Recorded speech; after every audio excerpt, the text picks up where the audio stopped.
je voulais aussi discuter de un peu qu'est-ce que j'ai eu comme échange avec mes invités ce mois-ci et que ça a été enrichissant. Donc c'est vrai que depuis l'épisode dernier, il y a Céline qui est passée, il y a Damien, il y a Ambre, il y a Théo. J'ai mis Théo après Ambre, mais Théo est passé juste après Damien. Je crois que j'ai fait les 2 épisodes 2 jours de suite. Donc voilà, en gros, j'aimerais bien faire ça aussi dans chaque épisode pour me rappeler en fait des choses qui vraiment m'ont inspiré de ces personnes et tout simplement pouvoir l'implémenter pour moi et aussi potentiellement pour vous si vous vous sentez on va dire dans cette situation à un instant donné dans votre vie. Donc on va commencer avec Céline, c'est à peu près l'ordre chronologique, en tout cas en termes de sortie d'épisode, ça c'est sûr. Donc même si Céline est beaucoup plus intelligente, forte, elle parle mieux anglais que moi, etc. et tout, elle est forte que moi sur beaucoup de domaines. Mais bon, elle m'a dit des trucs quand même cool, que genre en mode j'avais la niaque, que j'étais dans la bonne voie, donc on poursuit. Que tout simplement, en fait, elle m'a montré que je n'avais pas d'excuse à continuer le podcast pendant le M2. Bon, dans tous les cas, je me suis mis dans la tronche en M2, je suis arrivé, je me suis dit, il faut au moins que je sorte 150 épisodes. Donc en gros, il faut que je fasse un an de podcasting. Donc voilà. Mais vu qu'elle a créé son agence en parallèle de son M2, on sait que quand on fait un M2, on doit bombarder un mémoire, etc. Donc voilà, on va dire que j'ai pas d'excuses, que je dois continuer dans cette voie et que tant pis, il va falloir recharbonner. Le charbon, il y a que ça de vrai. Donc j'ai pas d'excuses, je vais devoir taffer. Parce que là, ouais, cette année, j'ai le mémoire, j'ai 3 écrits à préparer, j'ai plein de petits dossiers à la con par-ci par-là à rendre. J'ai un projet tous les mercredis, une fois dans le mois, du coup, quand je suis à l'école, qui prend un peu de temps, qui demande des réunions hebdomadaires, qui demande un peu de travail hebdomadaire, chose que je n'avais pas eu avec le projet l'année dernière où c'était un peu plus flex. Est-ce que c'est une bonne chose? Je pense pas que c'était une bonne chose que le projet soit aussi flex, mais bon, après, c'était l'organisation de la chef de groupe, qui est une de mes collègues, donc bon, dans tous les cas, elle était plus clémente forcément avec moi, donc à voir. Petite pause d'eau. Sinon, je vais plus pouvoir parler après. Donc ouais, c'est quelque chose, on va dire, voilà, qui a résonné en moi. Donc je me suis dit, bon voilà, mec, écoute, c'est vrai que quand ils m'ont sorti un peu tout ce qu'on allait faire et tout, ce master pour le valider, parce que du coup, je vais avoir un double diplôme si je passe tout et que tout se passe bien. Ouais, donc c'était un peu short. Moi, c'est ce qui m'arrive tout le temps depuis que je suis arrivé à la fac à Staps. Vous savez, ils vous disent tous, voilà, vous allez avoir ça comme examen. Il y a tant de pourcents de personnes qui échouent, etc. Et là, t'as envie de te tirer une balle. Tu te dis, mais qu'est-ce que je fous là? Et moi, c'est vrai que ça me mettait dans une angoisse. Ça durait une journée, vraiment angoisse. Un jour complet, l'angoisse complet. Et là, pam, tac. Moi, je me plaignais à ma copine et tout. J'étais en mode, mais attends, mais comment je vais faire et tout? Mais pourquoi j'ai fait ce putain de M2? Il y a le marathon. Est-ce que c'est pas une mauvaise idée finalement de reporter le marathon, genre la prépa et tout? Après, je me suis dit, oh, ça va, Fada, tes examens, c'est en juillet. Tu peux les préparer 3 semaines à l'avance. Tu peux te sentir chaud. Le marathon, il se finit en avril. Après, tu te reprends la salle 5 fois par semaine quand t'en as envie, etc. Et la prépa, enfin, tu pourras mieux récupérer et ça ira beaucoup mieux. Et du coup, je me suis dit, bon, allez, je prépare des trucs jusqu'à avril. Je rends mes dossiers comme je dois rendre mes dossiers et après, tant pis pour le reste, on voit en fonction. Merde, hein, c'est bon, pas me saouler. Donc, je vais continuer et puis on verra sur le coup. De toute façon, pour préparer le mémoire, pareil, le mémoire, je vais essayer de l'avancer petit à petit, mais s'il faut mettre un coup de jus, j'essaierai de prévoir 2, 3 semaines de podcast d'avance. Comme ça, je me dis, ok, la production des podcasts c'est fait. Après, le nouveau projet que j'ai envie de faire de création de contenu, ça va être un réel par semaine, peut-être 2 par semaine en fonction. D'abord un par semaine, on va essayer un peu de tester le concept et ensuite peut-être de doubler, mais il faudra que je crée du contenu en avance et c'est toujours pas le cas, mais je vais avoir des déplacements, dont un où je vais pas faire un Aerox, mais je vais être comment on appelle ça, bénévole au Aerox de Marseille, logiquement si tout se passe bien. Donc ouais, ça va faire des petits déplacements et j'aimerais bien me déplacer, peut-être pas sur Paris, mais sur une ville où je peux rencontrer du monde et produire, peut-être avoir mon premier podcast dans un studio, même si logiquement je vais peut-être en avoir un intéressant qui va se passer avec un collègue avec qui j'ai pu bosser 2, 3 fois pour des podcasts pour chacun des entreprises où on bosse. Donc voilà, ça va être intéressant et lui par contre logiquement il a un gros studio, donc ça va être cool en vrai à voir. Donc voilà, ça par rapport à Célina aussi. Et aussi, elle m'a fait comprendre aussi que je devais me concentrer sur une seule chose, qu'on peut pas se concentrer sur plein de choses à la fois. Sinon, on met pas la même intensité de partout. Elle a raison.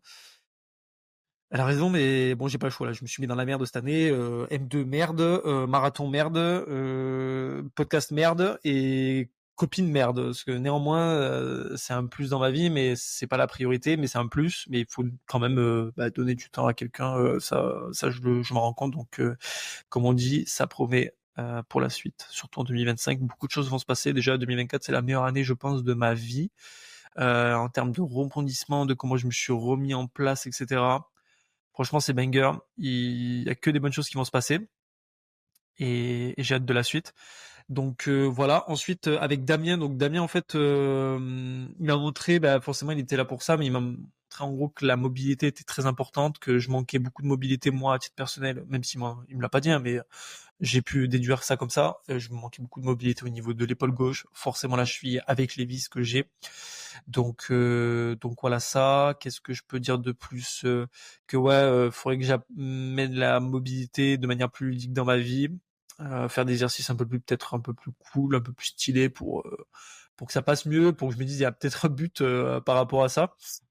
J'ai bien aimé aussi son concept de balancement hémisphérique. Je pense avoir d'ailleurs son collègue, je sais plus, Lucas Bourguignon. C'est ça, c'est Lucas Bourguignon, donc je vais essayer de voir si je peux l'avoir sur le podcast, ça pourrait être intéressant en vrai d'interagir avec lui par rapport à ça et tous ces concepts, donc balancement hémisphérique, si je peux vite fait faire une petite définition, c'est tout simplement le fait de d'avoir en gros un côté du cerveau qui capte moins les informations que l'autre. Donc on a tous une petite appétence pour voilà attraper les objets, avoir la main forte, la main précise. Quand on tire au panier, moi je tire comme ça, mais du coup celle qui stabilise, alors que c'est ma main où je stabilise rien du tout, j'ai pas de précision, mais par contre celle qui donne la force et le tempo, parce que j'ai énormément de connexions dans mon cerveau qui font que je peux beaucoup plus contrôler la puissance. Je vais lancer, mais je vais lancer tellement pas fort que impossible que je tire à 3 points avec la main gauche, c'est sûr et certain de 100%. Donc voilà ça, et en fait c'est le fait d'avoir un bébé déséquilibre avec une hémisphère on va dire du cerveau, et du coup notre cerveau prend toujours la partie du corps la plus forte, la plus précise, la plus alerte, et en fait on dénigre l'autre. Et moi je pense que je dénigre beaucoup la main gauche, le bras gauche, même tout court. Et du coup, je pense que ça m'empiète beaucoup sur la musculation. Donc à voir par la suite, voilà.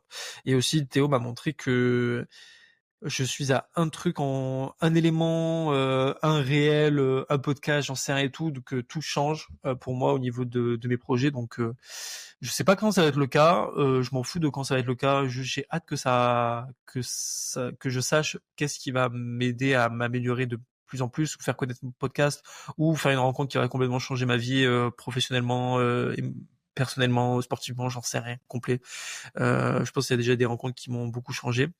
Donc voilà.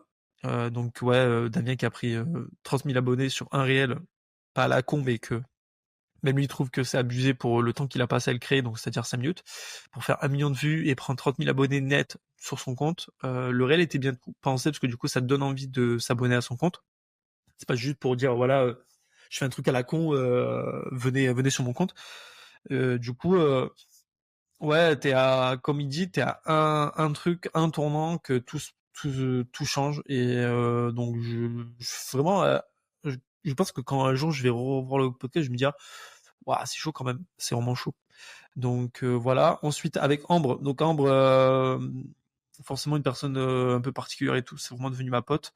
Elle m'a montré tout simplement, même si bon je le savais, mais bon toujours mieux d'avoir la confirmation de quelqu'un qui voyage beaucoup, c'est que on n'a qu'une vie et le voyage doit en faire partie pour une partie de notre vie. Elle m'a dit voilà, moi je profite de voyager maintenant, de pas avoir trop une stabilité sentimentale, j'ai un pied à terre, mais elle m'a dit voilà, j'ai pas un appartement où je vis, je suis pas locataire de quelque chose ou de propriétaire de quelque chose.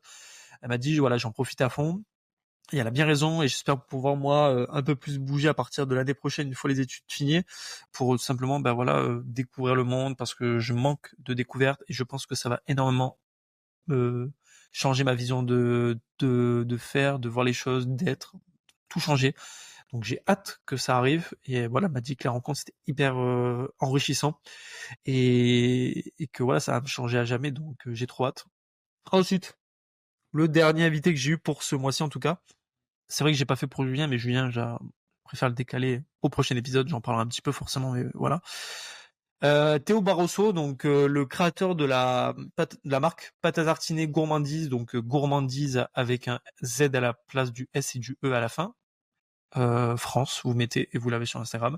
Donc le mec est fou, je l'apprécie beaucoup, donc on va rester en contact, je pense. C'est un pote de Pierre LGD qui est le deuxième invité du podcast. Et ce mec, c'est vrai qu'il a un peu un caractère, comme il a dit, obsessionnel. Donc c'est vrai que quand il se met à faire quelque chose, il s'y met à fond. Il a carrément fait une pâte à tartiner depuis chez lui avec un mixeur qu'il a commandé le lendemain de quand il s'est fait quitter de 3 ans de relation.